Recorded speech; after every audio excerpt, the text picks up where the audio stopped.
La tournée parlementaire lancée à l'intérieur du pays et qui vise à assister les sinistrés des inondations se poursuit. Voici le point de la rencontre des honorables députés envoyés dans les départements de l'Atlantique littoral avec les populations cibles. C'est avec Jean-Hugues Mitopoué. L'étranger tarde à partir. Suite aux dernières crues, les populations de certaines localités vivent désormais dans l'eau. Ce vendredi, accompagnés des autorités municipales, les députés ont constaté l'ampleur des dégâts. Des quartiers entiers inondés, faisant du coup des centaines de sans-abri. La Seine a laissé certains d'entre eux stupéfaits. Ce que nous venons de voir à travers toute la ville de Cotonou, en particulier Vossa, à Votrou, vraiment ça fait peur et c'est lamentable. Pour donc alléger leur peine face à cette situation inhabituelle, ils ont décidé de voler à leur secours. Au siège du 3e arrondissement de Cotonou, les populations sinistrées du 1er au 4e arrondissement ont reçu l'aide des autorités. 4 500 000 francs, c'est leur contribution. Une modique somme pour tout Cotonou selon eux, mais que l'appui de la municipalité constituée de vivres, de couvertures et de médicaments estimés à près de 40 millions viendra compléter. Pour les différents donateurs, il était urgent de mener des efforts conjoints pour faire face à la situation. Malheureusement, contre un phénomène naturel, l'homme ne peut rien. Tout ce que nous pouvons, c'est de nous supporter, de compatir à nos peines. C'est vrai, chaque année, nous avons des inondations. Mais pour l'année 2010, c'est spécial. C'est pour cela que nous, les députés, à l'Assemblée nationale, nous avons vu les souffrances. Nous ne pouvons pas totalement pallier cela, mais nous venons juste pour soutenir. Dans le 9e arrondissement, qui a rassemblé les sinistrés de 5 autres arrondissements, le scénario était le même. Pendant que le législatif et le pouvoir local sont au chevet de la population, certains sinistrés restent néanmoins dans l'attente d'une réaction de l'exécutif.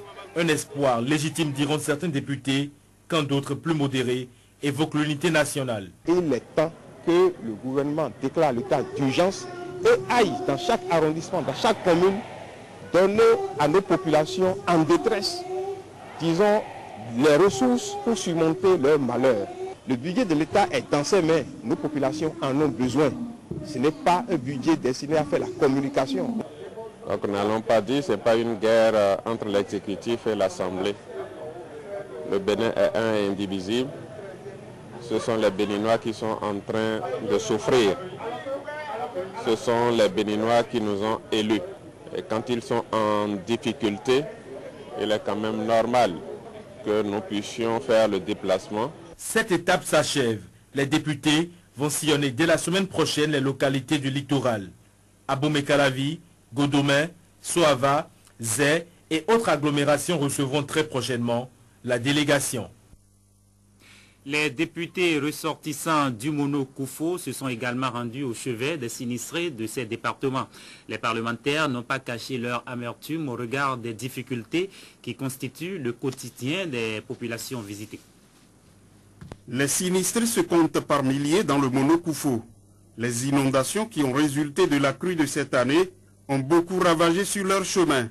À Koulekamé, à Plahoué, Diakotomé, Lokosa, Atiebe et Houéogbe, les traces sont là.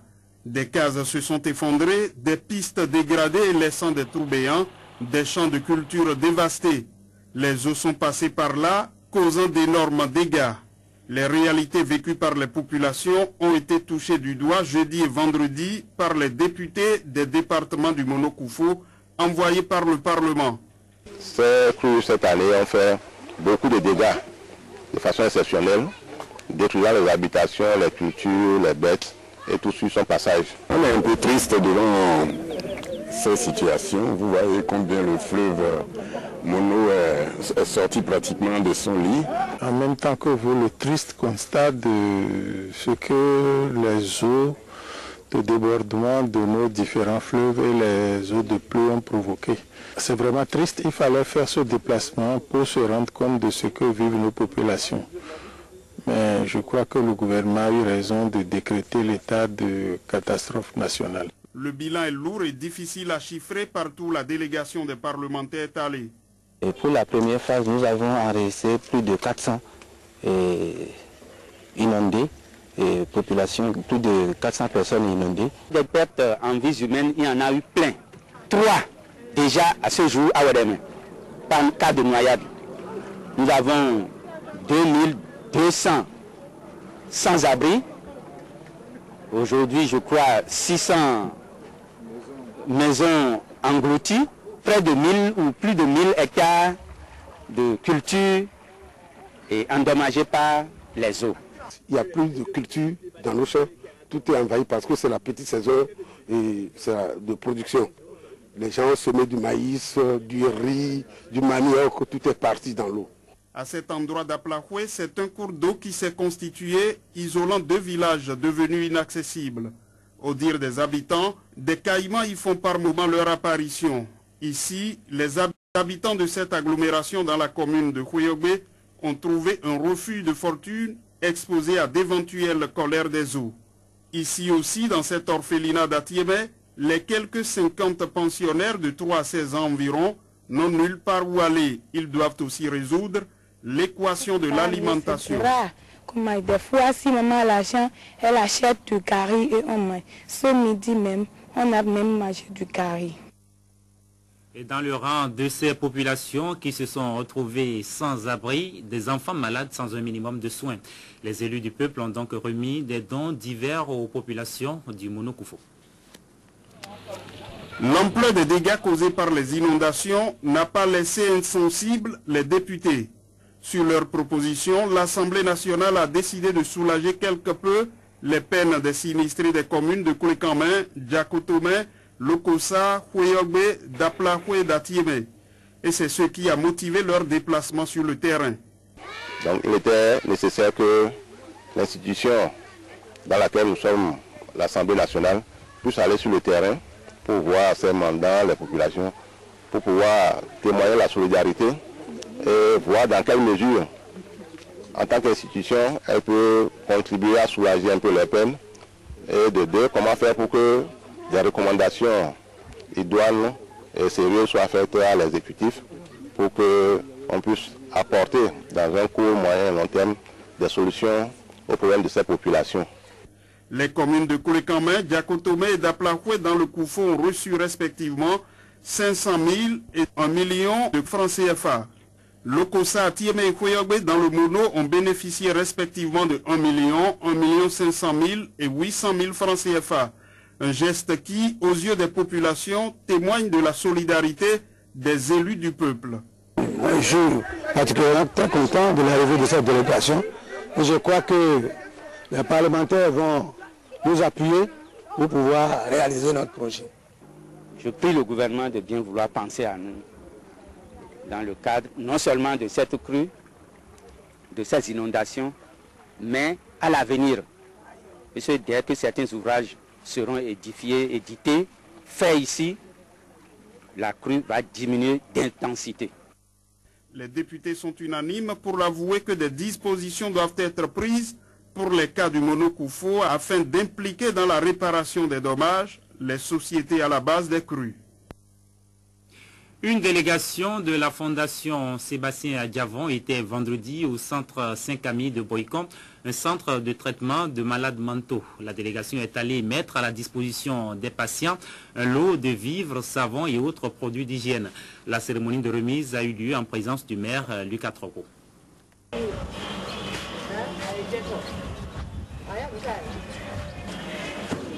Il suffit de passer quelques minutes entre les 4 murs de ce centre Louis et Zélie Martin, association Saint-Camille, Oasis d'amour, pour se rendre compte que le médecin neuropsychiatrique, les 2 infirmiers et les aides-soignants qui travaillent dans ce centre le font par amour du prochain pour aider à la guérison des 214 malades mentaux hospitalisés et encore sous traitement. La Fondation Adjavon Sébastien Germain, soucieuse des conditions de vie des couches les plus défavorisées, a tôt fait de voler au secours de ce centre, ceci notamment en prélude le 10 octobre prochain à la commémoration de la Journée mondiale de la santé mentale. Le geste que fait la Fondation ASG aujourd'hui participe de la volonté de son président de se rendre utile à ses frères qui qu'il soit et où qu'il se trouve.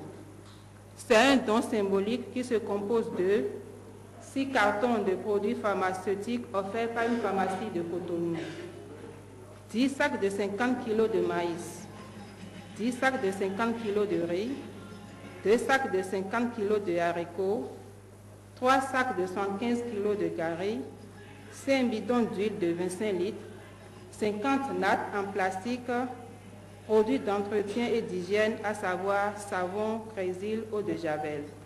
Très touché par ce geste, le porte-parole des bénéficiaires autrefois malades mais guéris et réinsérés dans le centre n'a pas manqué de remercier une si jeune fondation qui pourtant fait de grandes œuvres.